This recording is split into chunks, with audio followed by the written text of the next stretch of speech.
Hello Manipur Tabiri Singbu Ahan Bamakta Taram Nokchari ngasi sirai numit oibana Haksel gi live phone in program lokachari hiram hojikta su ningsing jakrai koina yagi anaba sing thengnarakpa matamda layeng gi pambai amoina sizinariba root canal treatment sikarino haibasigi matangdani hiram sigi matangda hojik studio da lengchindana leibire Department of Conservative Dentistry and Endodontics Dental College Jenimski Associate Professor Oina Thau Pubiri P Dr. Ningtho Kongjam Rati Devi Dr. Nachilaba matam kaitho piduna lengbirakpagi damak thagat charitaram nokchari khigi studio gi telephone si su hangdana thamjarabani amutang ningsing jarake hairiba number si da dial tobiraklaga tabiriba singna lengsin beriba doctor dagi yagi narakpa matam da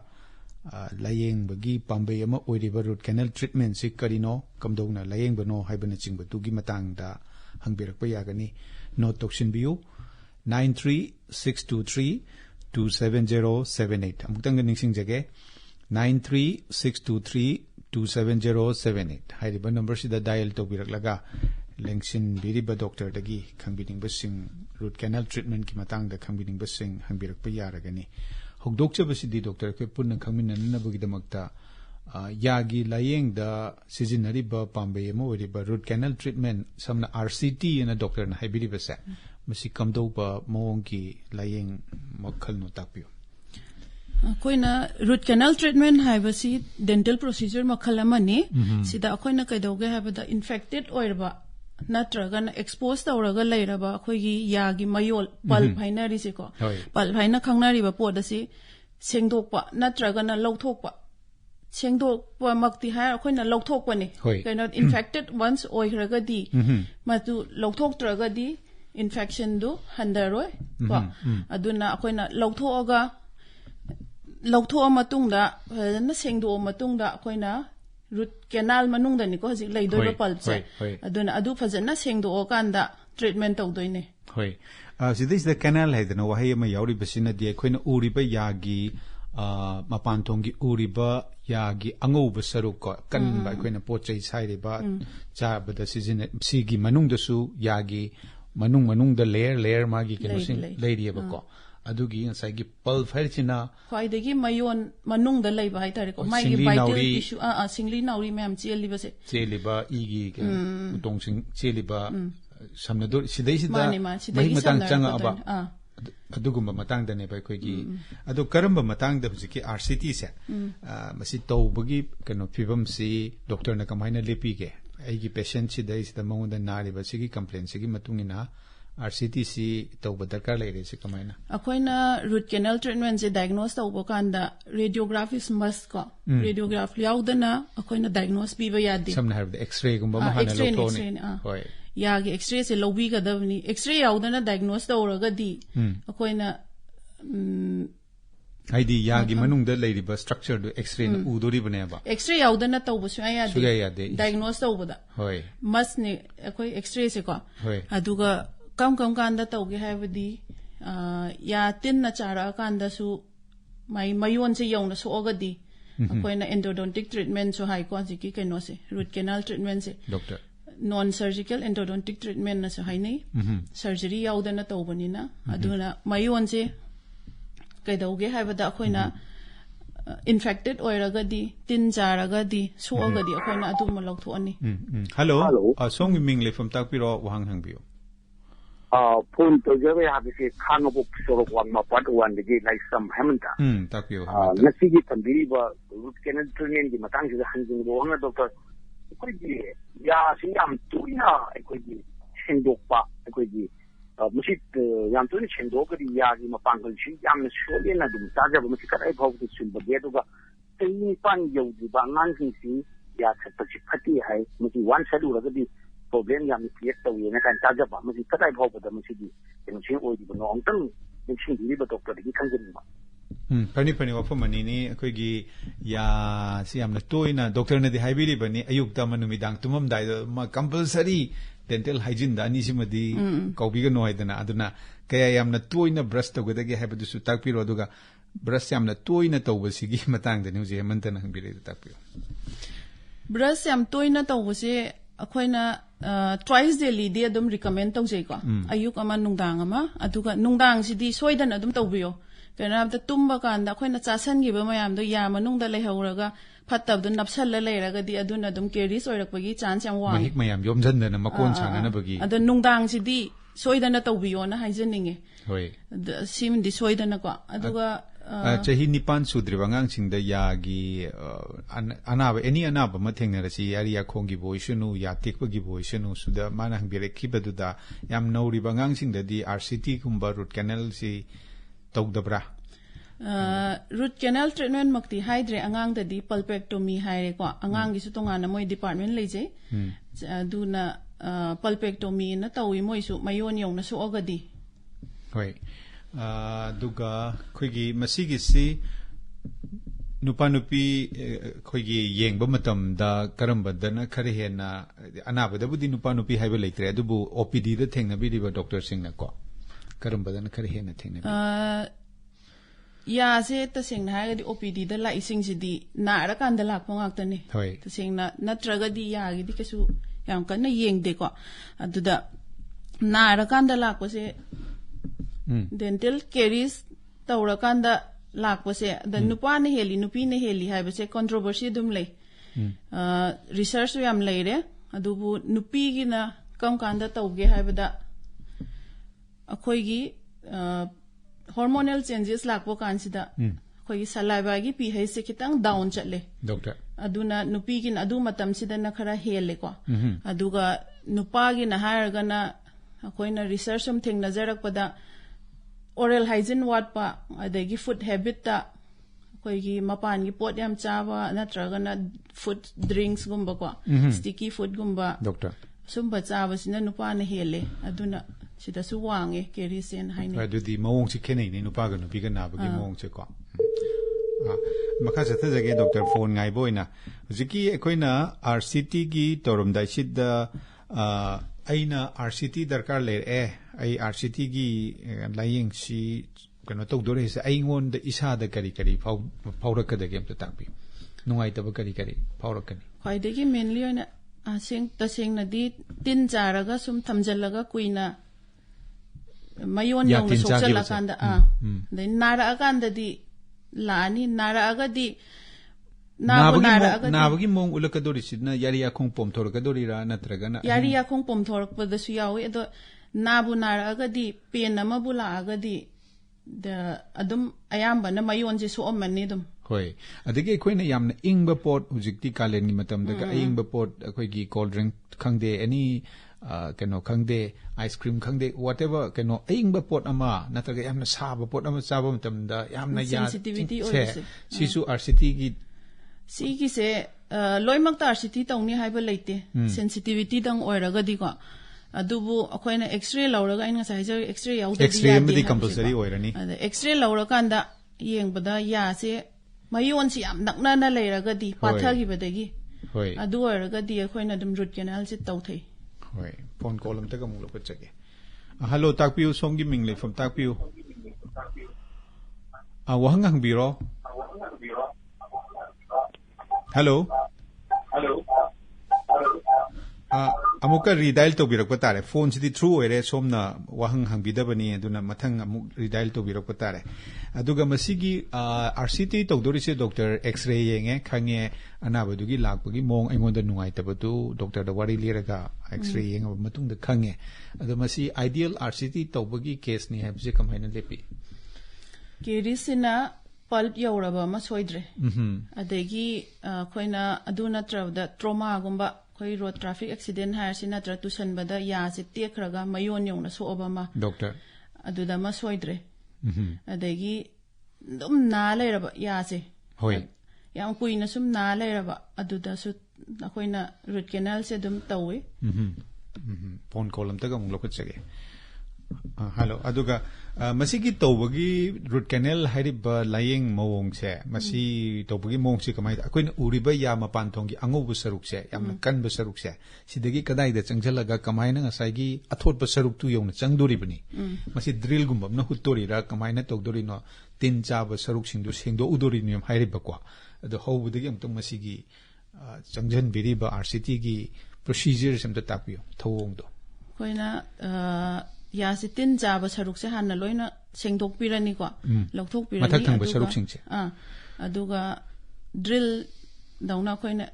koi instrument kha leijai ko eroder kaina adu tawraga bar se hapaga hutha jarani aduga hajiki mayon chi yauna hutha doini adu huthara matungda magi makhada maru yagi maru se sidi mitna ude ko mapanda doctor root canal hai do root sigi manung da leiba canal sine ba sigi manung sida koina mayon sin na loi samna doine singli nauri myam se adugi magi maru se yauna sengdoni koina instrument file kaina macha macha lei ko pin dang tawba tawraga di khang adum adu myam to tawraga koina root ki maton ji yauna koi gi yagi a makhong maru se maru ju yauna sengdok ka doine hoi sengdoni sida kaidoge ha ahamba hutha jarani adegi akoina working length lobana khoi ya sigi asang wase on da yade koina hayeng loisalakpada men bada hendok pasu yade wat pasu yade doctor aduna aduma fajan on jarani olani phone call am ta marak te lokot chage duga kha sa tapiyo hello ming lefam tak piro somgi tawdarai ba ai se nambol khojing ming dagi hawoi ba mi boto ba tak piro nan khara bi tak bi de ko masigi yagi matang gidang ahalga nahaga masigi wada pagi matanga sida tak piro mu ba ahan khara wa jalbar saibi ngamak taba masigi yawra pa yawi masigi matang hathet tak piro mu ba pani nahada RCT aduga ahanda yaba nabagi sidi naha handi khaidi khaidabne doctor takpiyo RCT se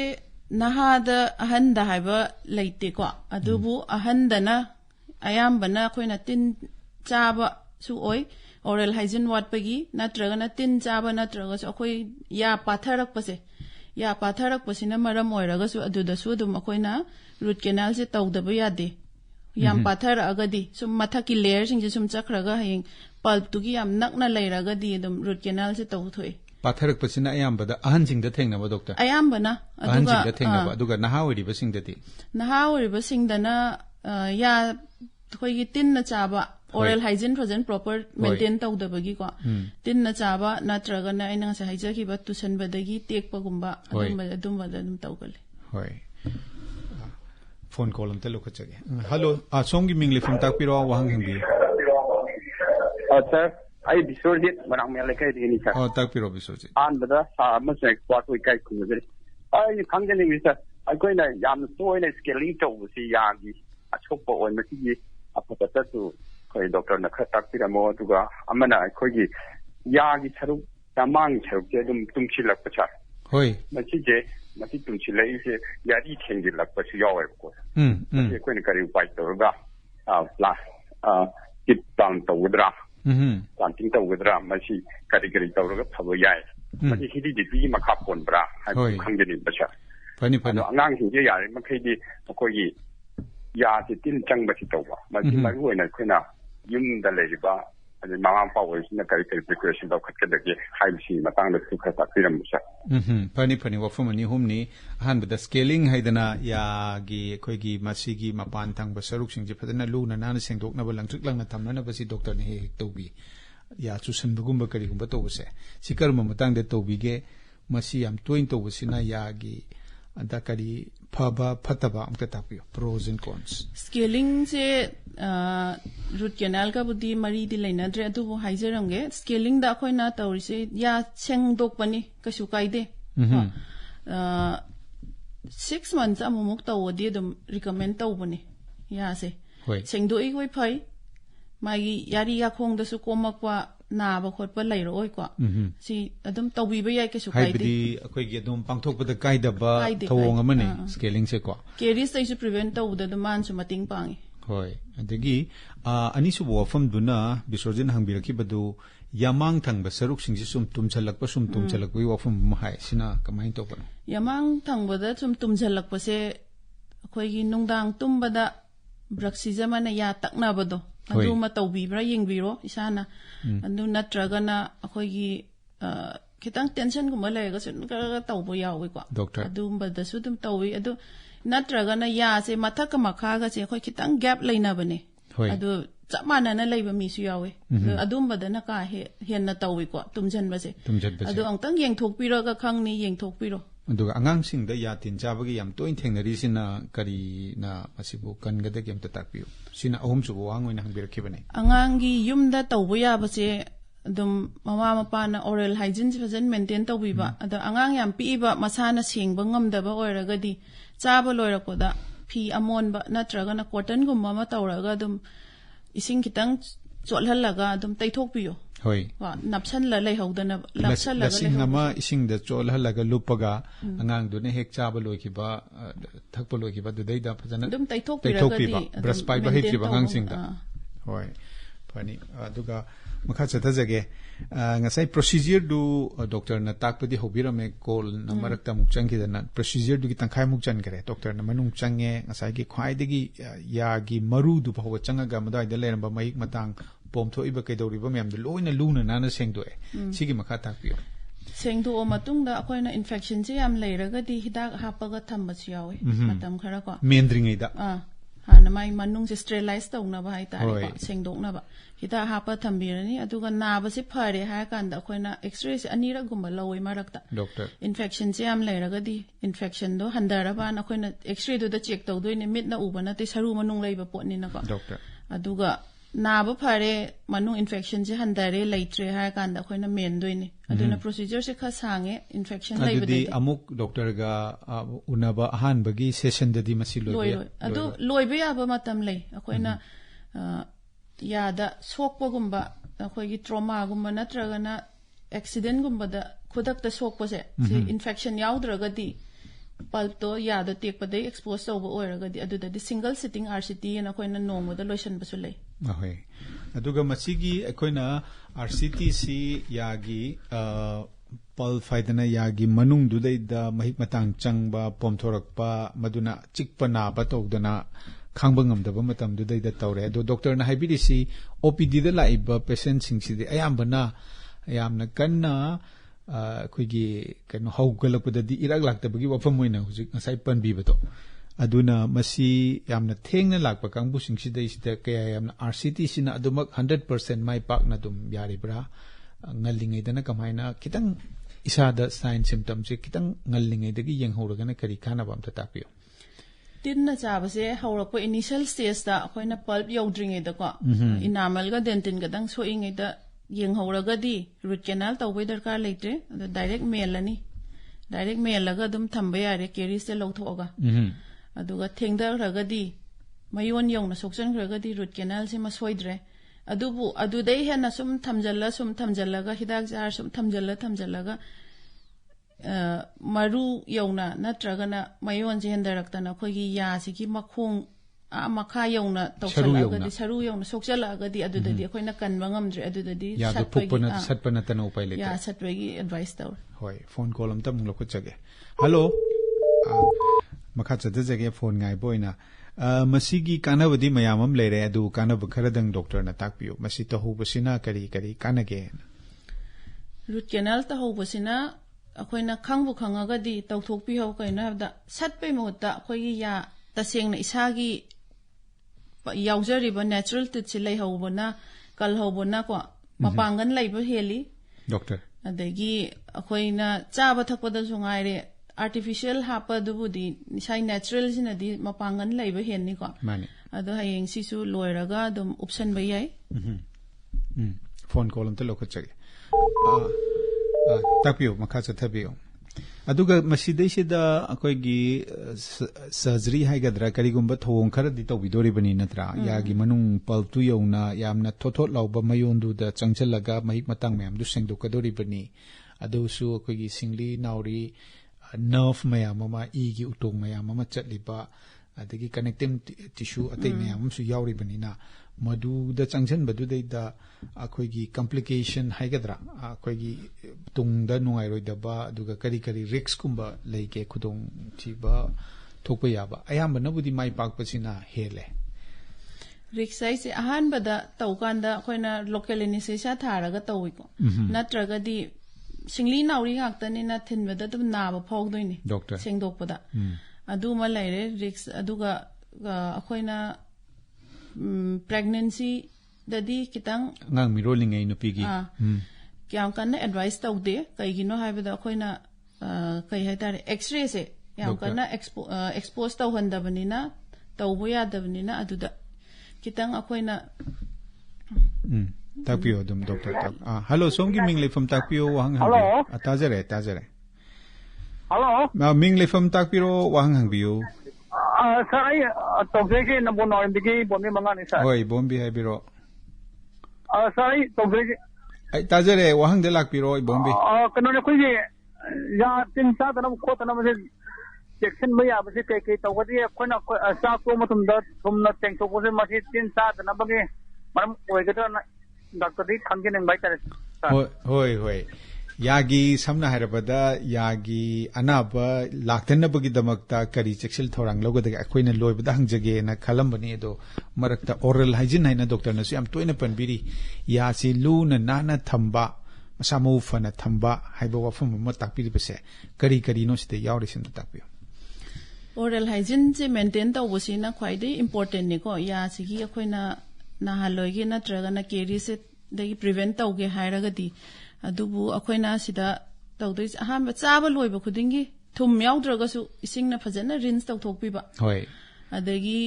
na saijar ayukta ma brush tawba nungdangda ma brush tawba aduga nungdangda brush tawba sidi chaba takba loiraba matungda tumde aduga akoina nungdangda ahingda kenom chasan ba brush taw loiraga chasalagadi adum kaim kana brush tawai kana dre aduna aina brush tawri base sigi matungde di kaimda chararoi haiba matamdo aduda tawbiga ba thengba nganbagi natana tumdringai aduga sigi matungda atei pot amta chararoi haiba matangduda tawbiba phone call amta lokhachage hello good morning sir good morning takpio pondo yeri bai meng phalani lungmi degi la sun brojen sir brojen takpiro saregi ya ji ya anihum chore amana ya pang ya pang na matai tumbogi ani shuda ya ni ya pong ta na ni pom so pa nai ga charwa ado ai si rim so sta da sai bari ma bari pare mun treatment kara to bi du ma tung da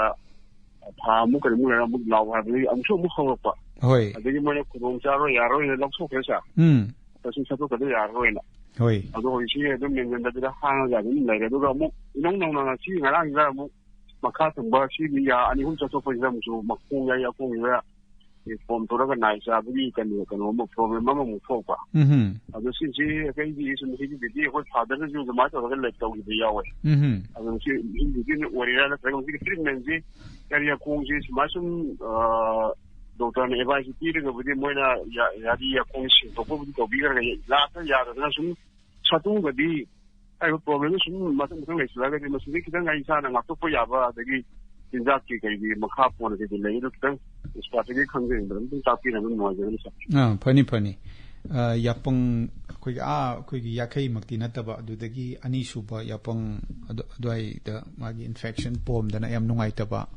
사토키바기 와품초 해비래. 뜻답이요 거리기노. 인펙션 아코이나 폼마가디 닥터다 챗피로 아두가 앙땅 옌톡피로 폼마가디 dum x-ray lo se hairani ko pomaga khoina manung da maru somdraga di dum root canal si ita da tai ayambana ada aina si da tai na root canal tawbion chapdia di angtang diagnose tawbam di darkar oi hoi adudi root canal tawgani tawroi di yeng biri ba doctor dan lepiga da bani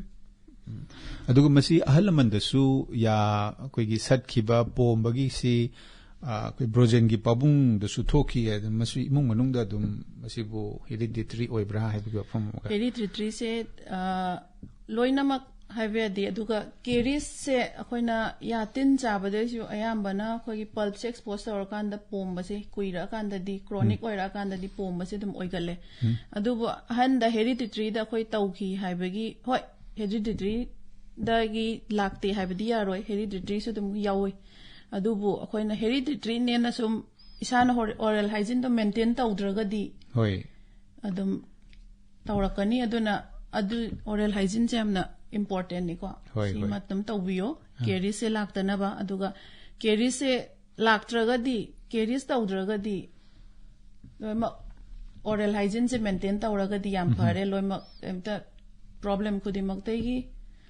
loima ngak thokpa ngamani hoi hoi oral hygiene ni se atai kai sunate doctor na ngasai marak ta so mung ningsing bikre ya si lu na na thamba akhoi na hakchang chi numit khuding irujari ba sumaina ya chi so ayuk ama nung midang tumam dai da chaba thakpa pumloi lore kan da ani sidang tobi bada dum man ya na ba 90% 95% ya nararoi doctor jatra su yara ni sabna hairabda aduga masigi RCT tawbiriba thawong se masidi entire procedure thawong chi chathabada kaya muk minute kaya pungkhai pungama pungani kayam sang chathabi every sitting lakpada khoina sitting khuding gi di pungama pungkhai am di kaisu changde doctor magi nariba natragan khoina tawriba step tui matung ille ado kitang complicated ka yawra ga di half an hour gumba di dum changbo yawe to egasu but rarely akhoi kasu yam kan na changden hai hoi adigi ngasai mang impal gi project na hangbirak paroi bo wafam du ya si tangai fadadana satokpa adusu doctor gi advice matungi na satokki ba soidan oigani isana satokpi roine ta haya ponte ko aduna satokraba matung da haftana thambase sigi magi consequence tungda maduna farira fatrira amta tapiyo hap kadabane akoina space se sum hangal la thamagadi ya se akoina khangdabai wane tam na ma se khitang dum leng dana nakan da mai ngak na do laitragadi chepak po yawni do mai hajeki space da dum close tongna ba mention na ba honara kane ba ko hoi aduga pumnamak loina takpire adu oral hygiene gi si doctor phone call takpiyo ming lefam takpiyo good morning sir ai to sari bai pangayo kam nakai de okam omita takpiyo sir khogi angang masa nupi oisu nupa oisu mkhoi se ya tin cha ko matam da moi se hi ka ya dagi ya satpa ya ge jum to doctor te khingcha hoke hoi khwaidagi ngan bada chahi ka ya dagi ya satpa hoba ya ba ge doctor na takpiyo ya satpa je yamang gidi da khoina chahi taruk ka khoina nomba horak padai ko ya se dum makan lai ya yamang gina taruk minus maning samai ado yamna soagadi angtang doctor da yengthokpiro aduga akhoina su tinna chai ne ta satokpu su yade migi matam haibam su lairibni na ko hoi aduna angtang doctor da tanabiro aduga consult tobiro angangi yagi doctor da hoi anaba khuding makki yengnana bagi lambi adumak leiba ngaktani doctor na takpira do losilak pada ngasi doctor na toina panbiriba losilak pada miyam da kari paujel pibiningi koina dental surgeon namada dentist amada chatlaga naraba matam da khaktang chatpase masi avoid tongna ba masi chatana bagi lambi khara takpiyo khwaidagi ngasai di loi panjarakwa oral hygiene maintain tawbasima khwaidagi important ni ya luna na thamba simadi dum maruni yamna ko aduga khitang nungaitre khitang naba horakpada doctor chatpiyu hidak pharmacy dei lauraga chaba tokpiyu doctor da hana tanabiyu aduga makha tawbu yaba procedure dum tanabu yani hoi yam nungai jare yagi ana layengi leiriba pambai mayam sigi maraktagi root canal treatment RCTC karino adi karma matang da masi togadaba no haibedugi matang da Department of Conservative Dentistry and Endodontics Dental College Jenimski Associate Professor oina thaupu viribi Dr. Ningthau Khongjam Rati Devi lengbirak tana apam ke atakpi khiba Dr. Buthagat jai thank you